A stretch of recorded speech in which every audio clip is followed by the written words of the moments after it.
Bon, je vais parler de rêve, puis c'est suffisant pour que certains puissent l'associer à un genre de chien, un chien qui aboie après la caravane. C'est comme ça.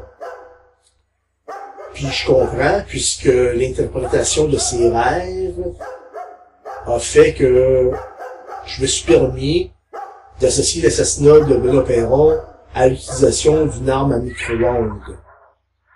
Puis même d'en arriver à croire que la personne qui a utilisé cette arme est un ancien soldat qui s'est battu en Afghanistan. C'est ça. J'ai expliqué les raisons pourquoi j'en suis arrivé à affirmer ces propos. Est-ce que c'est la vérité pour autant? Je ne sais pas. Je sais juste que j'ai mis beaucoup de temps. Si jamais j'apprenais que le temps que j'ai mis a servi à vous transmettre des mensonges, je me considérais comme un fou. OK. Si j'apprenais que mon travail s'avère être une vérité, je me considérais aussi comme un fou. Ça fait que, d'un côté ou de l'autre, je suis un fou. C'est comme ça. Excusez-moi, je dois prendre un petit arrêt. J'ai encore été écœuré de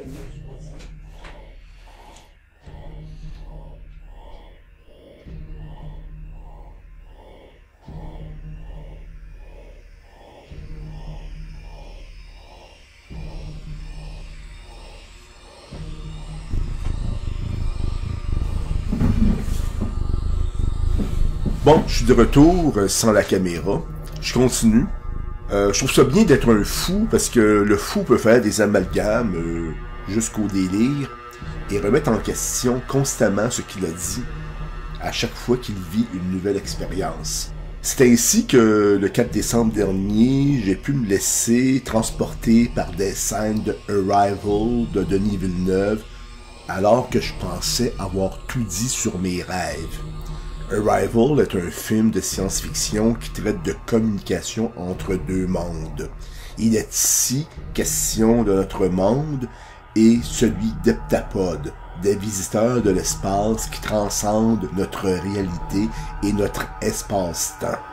Cette communication repose principalement sur la traduction du langage des heptapodes, un travail de titan qui exige le soutien d'une panoplie d'ordinateurs, d'instruments de communication et de scientifiques. Cette communication inquiète. Le mot « arme » revient spontanément dans les propos des heptapodes au point qu'une riposte militaire se prépare contre eux.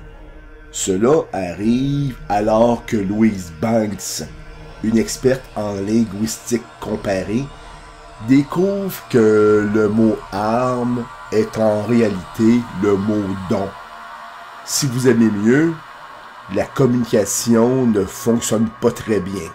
La découverte de cette erreur relève d'une autre communication, celle qui se fait entre l'inconscient et le conscient, qui est propre aux rêves que nous avons vus ici.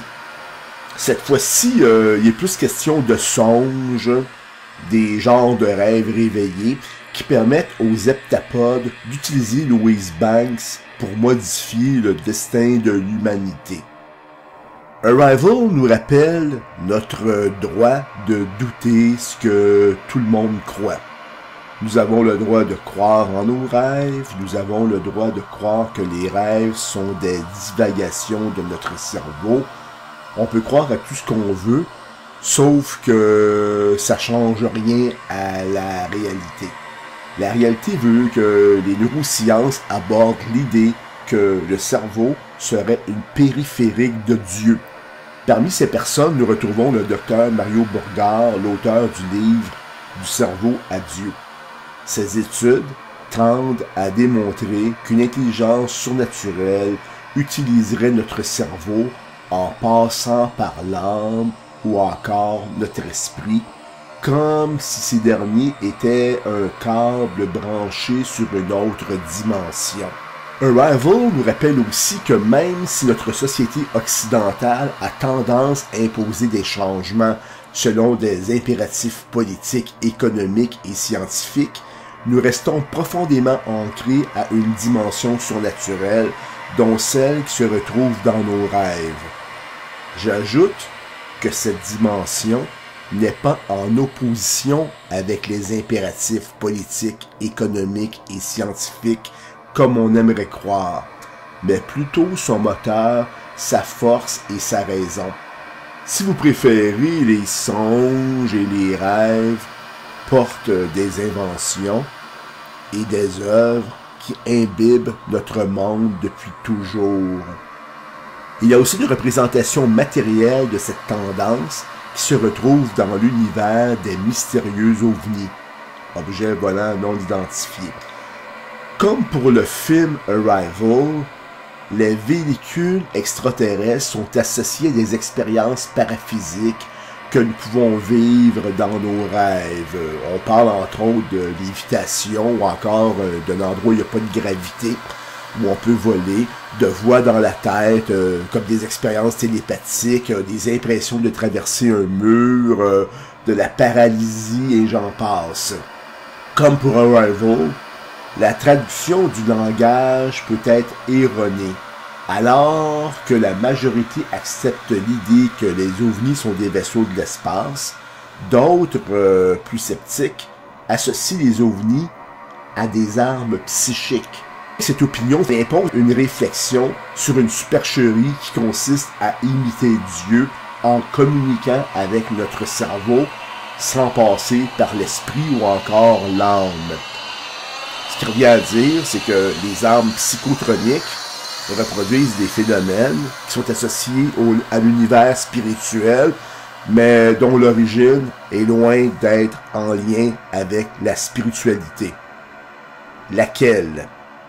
Ajoutons qu'avant que nous puissions traiter d'une utilisation d'armes électromagnétiques, ce pouvoir de faire entendre des voix, de paralyser, de créer divers maux physiques, des lésions cérébrales ou encore des anévrismes était lié à la sorcellerie, aux démons et à une panoplie de créatures légendaires malveillantes.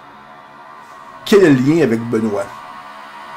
3 ans après sa mort, je comprends que ma volonté à vouloir évacuer l'idée d'un assassinat ait provoqué des réactions imprévisibles, dont des synchronicités et ce foutu rêve traumatisant.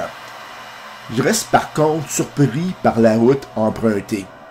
Alors que je cherchais une représentation des jumeaux pour inclure dans les images, j'ai décidé de prendre le soleil, qui est une carte du tarot. En décembre 2015, avant et après le décès de Benoît, le Québec a battu un record en multipliant les journées anormalement chaudes. Il y a plus de 2000 ans, on aurait dit que le soleil a dansé lors des Saturnales. Les Saturnales, c'est une fête qui dure environ une semaine, qui précède le solstice d'hiver. Elle se fait en l'honneur de Saturne, le dieu de l'agriculture, du temps et de la mort. Le soleil et les jumeaux. Celui qui organisa les Saturnales fut Janus. C'est le dieu à 2 visages.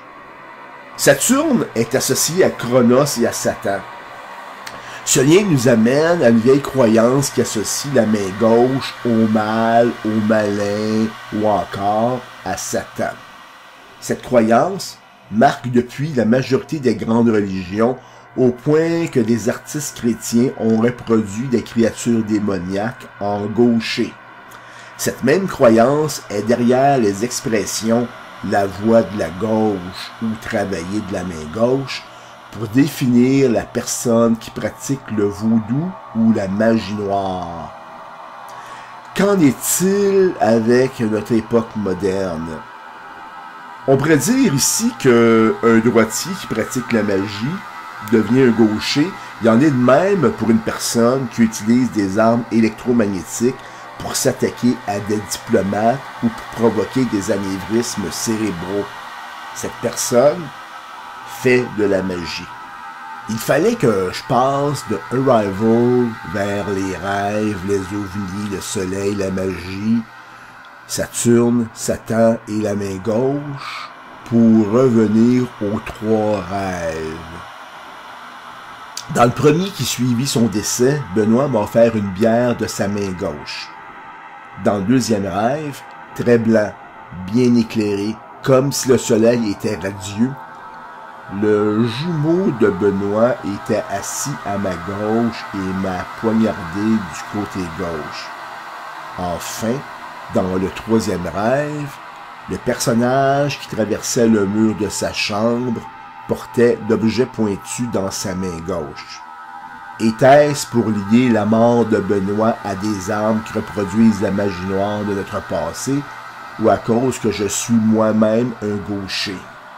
Je connaissais cette association entre la main gauche et la magie depuis plusieurs années. Malgré cela, je n'ai pu faire le lien avant décembre dernier. Il fallait avant que je comprenne que mes expériences servaient à me délier la bouche. Il fallait aussi que je comprenne que je suis chanceux d'avoir rêvé à Benoît Perron. Heureux en même temps de comprendre qu'à courir après la vie, on finit par rêver à des morts qu'on croit toujours vivants. Et maintenant, je sais que même si nous ne rêvons pas, cela ne veut pas dire que nous sommes réveillés. Le décès de Benoît profite plus que jamais un sommeil médiatique à donner des frissons. Ce n'est qu'un début. Richard Lehir, son dernier invité à Zone de résistance du 15 décembre 2015, nous a quittés le 4 novembre dernier en laissant un autre trou dans l'information.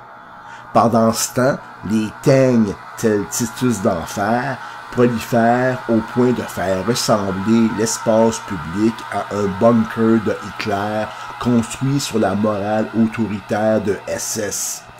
Un réseau de mondialistes pervers qui travaillent de la main gauche pour nous imposer un ordre mondial sulfureux sur les cendres d'une planète purifiée. La magie fait son effet. Avec le mondialisme, nous plongeons dans un monde de plus en plus austère, un monde où nous devons nous départir de tout ce qui représente un obstacle à la croissance économique, notre façon de nous alimenter, de nous déplacer, d'aimer, de consommer, de travailler, de nous exprimer, de nous divertir, de penser, de traiter la nature et nos proches et de rêver. Dans ce monde, la diminution des heures de sommeil qui sert à nous adapter au marché nous prive de plus en plus d'expériences oniriques. Pour conséquence, les rêves valent peu de mots, que des fragments sans importance de notre psyché qui n'apportent rien de bénéfique à notre qualité de vie. Des expériences oniriques qui sont sans intérêt car elles ne payent pas notre hypothèque ou notre loyer. Nous sommes ainsi devenus un nouvel humain en symbiose avec le marché mondial, un être qui aujourd'hui et maintenant risque plus de se confronter à une diminution importante de la population mondiale d'ici 2050 qu'à une baisse des GES à un seuil acceptable.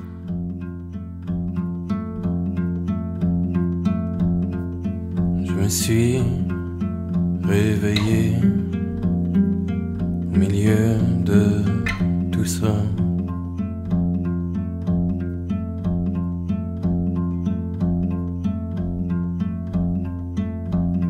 Emmêlé au milieu de tout ça.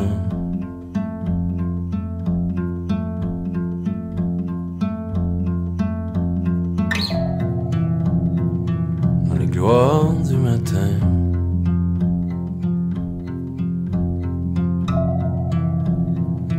dans les gloires du matin.